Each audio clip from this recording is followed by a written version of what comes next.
ကိုအမြဲတမ်းတတိထားနေခြင်းဟာအသိပညာတိုးတက်ခြင်းအကြောင်းတရားထုတ်တယ်ဆိုတာလေကိုတတိထားနေခြင်းသာဖြစ်တယ်ခုနကကိုယ်စိတ်ထဲမှာငါစိတ်ဟာလောဘတွေနဲ့အဖြစ်များသလားဒေါသတွေနဲ့အတွဲများနေသလားမောဟတွေနဲ့အတွဲများသလားလောဘဒေါသဆိုတာကိုယ်ရင်ထဲမှာအမြဲဖြစ်နေတာမဟုတ်တော့မကြလာတွဲတာဆိုတာထင်ရှားတယ်ပေါ့ကိုယ်အဝတ်မှာဖြူစင်အောင်ဖွတ်ထားတဲ့အဝတ်ကလေးဟာအမြဲတမ်းနွမ်းနေတာမဟုတ်ဘူး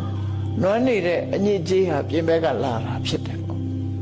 ထို့တူပဲစိတ်ထဲကလည်းပဲလောဘအမြဲဖြစ်နေတာမဟုတ်သည့်အတွက်ကြောင့်လောဘဟာအကြောင်းတိုက်ဆိုင်မှာပေါ်လာတာဖြစ်လို့ဒါအညစ်အကြေးတစ်ခုလို့မှတ်ရမှာဖြစ်တယ်ဒေါသဆိုတာလဲအာယုန်တစ်ခုနဲ့ပတ်သက်လာပြီးတော့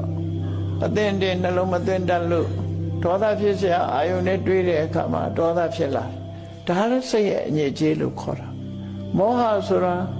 ဆင်ញင်သုံးသပ်ရမယ့်အချိန်မှာဆင်ញင်သုံးသပ်နိုင်စွာမရှိဘူးဆုံးဖြတ်နိုင်စွာမရှိဘူးဆိုတဲ့အခါမှာမောဟဆိုတာဝင်လာတာဖြစ်တယ်